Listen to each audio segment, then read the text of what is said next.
शिवाय नमस्तुभ्यं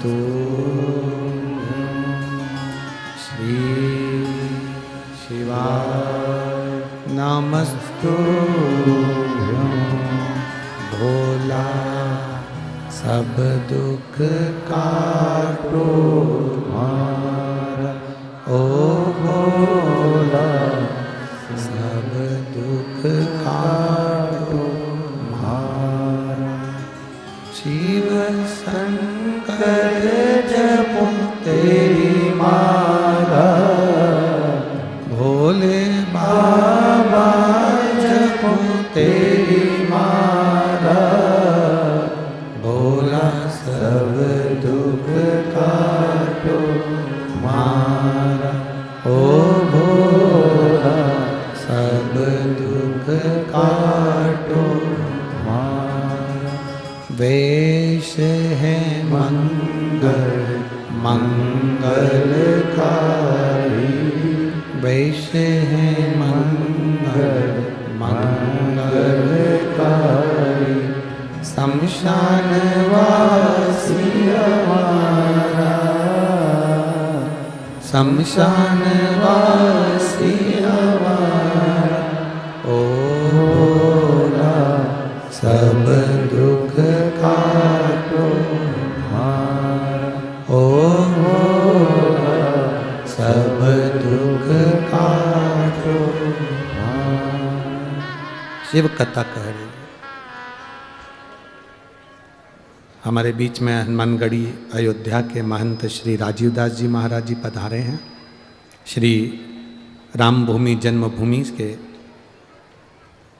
सत्यभद्रा दास जी हमारे बीच में पधारे हैं। एक बार जोरदार ताली बजाकर इनका स्वागत वंदन अभिनंदन। पवित्र भगवान देवाधिदेव महादेव की कथा और अवध की भूमि का ही चरित्र यहाँ चल रहा और उस बीच में एक टेंट के अंदर जहाँ राम जी विराजे थे उनकी सेवा में परम पूज्य संत श्री सत्येंद्र दास जी महाराज जी सेवा करते रहे। और आज बड़ा गौरव का विषय है जो 22 जनवरी को मेरे राम आप सबके आनंद में अवध की पवित्र भूमि पर जहाँ टेंट में मेरे राम जी बैठे थे आज वो स्वयं के राजमहल में मेरे राघव जी बैठेंगे। और ये मेरे पूरे भारत का पूरे विश्व का गौरव है, पूरे भारत का गौरव है जो अवध के राजा अवध में बैठे हैं। आप और हम जो अयोध्या पहुंच सकते हैं वो अवध पहुँचें, जो नहीं पहुंच सकते अपने अपने नगर के मंदिर देवालय शिवालय घर प्रत्येक घर के बाहर सुंदर रंगोली दीप जलाएं। 22 जनवरी को मंदिरों को फूलों से सजाएं, लाइटें लगाएं, दीप प्रज्वलन करें। प्रत्येक चौराहे को प्रत्येक नगर को भारत की एक एक गली नगर मोहल्ला शहर क्षेत्र गांव खेड़ा ऐसा सजाओ और ऐसे राम जी का जन्मोत्सव ऐसा मनाओ, ऐसा राज तिलक मनाओ कि आपके नगर के आपके गांव के भी राजा भगवान राम बनकर विराजमान। ऐसी पवित्रता शिव तत्व कह रहा है। बोल बम का नारा है, शिव कथा कह रही है। रुक्मणी जी कौंडन्यपुर छोड़कर चली गई। 6 वर्ष की अवस्था में रुक्मणी जी अपने पिता से कहकर गई, बिना बताए नहीं गई, बिना बोले नहीं गई। रुक्मणी कहकर गई है, पिताजी मुझे शिव भक्ति को प्राप्त करना है, मुझे भगवान शंकर की अविरल भक्ति को धारण करना है, भगवान शंकर की भक्ति को प्राप्त करना है। पिताजी मैं वन क्षेत्र में जा रही हूं, आपने कहा कि शंकर की भक्ति करने वाला को मांगने की जरूरत नहीं पड़ती, मांग कर दे वो देव कहलाता है, जो बिना मांगे दे दे वो महादेव कहलाता है। तो मैं महादेव की भक्ति करने के लिए जा। इतने खुश हुए पिता विदर्भराज भीष्मक, अति प्रिय, प्रसन्न, बहुत प्रसन्न। उनकी प्रसन्नता का कोई अंत ही नहीं था।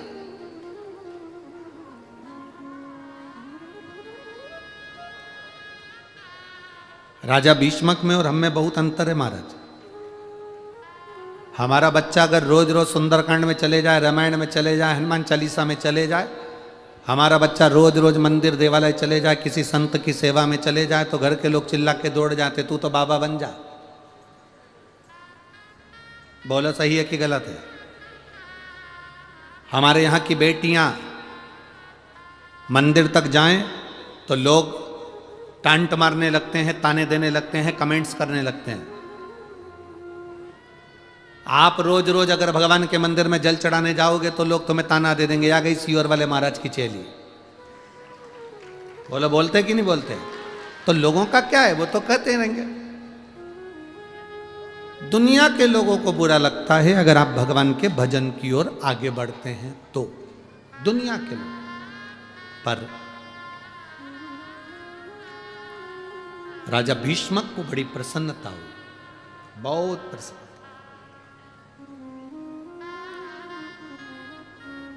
इतनी प्रसन्नता राजा भीष्मक के मुख पर थी कि आज मेरी लड़की, आज मेरी बेटी 6 वर्ष की अवस्था में शंकर की आराधना में डूबी है।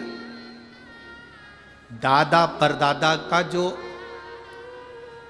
क्रम था शंकर की आराधना का, वो मेरी बेटी भी कर रही है। अच्छा एक बात बताओ, तुम्हारे यहां पर हींग की डब्बी है क्या? अरे बोलो तो जम के, हींग रखते हो उस डब्बी में? एक काम करो, 8 महीने 10 महीने 1 साल हींग की डब्बी को खाली करके, धो के, साफ करके, अच्छे साबुन सरफ से धो के उसको बंद करके रख दो या खोल के रख दो। 1 साल के बाद उस हींग की डब्बी को सूंघ कर देखना, उसमें हींग की खुशबू आएगी कि नहीं आएगी? अरे बोलो तो, आएगी ना? हींग की डब्बी को खाली कर दिया, हींग की डब्बी को धो दिया, गर्म पानी से धो दिया, साबुन से धो दिया, सर्फ से धो दिया, तो भी हींग की खुशबू उस डब्बी में आती है। उसी तरह हमारे दादा परदादा, हमारे पूर्वज भगवान की भक्ति करते करते करते करते चले जाते हैं, तो वो अपनी भक्ति की सुगंध अपनी आने वाली पीढ़ी को छोड़ जाते हैं और वो सुगंध दिखती है, वो सुगंध नजर आती है।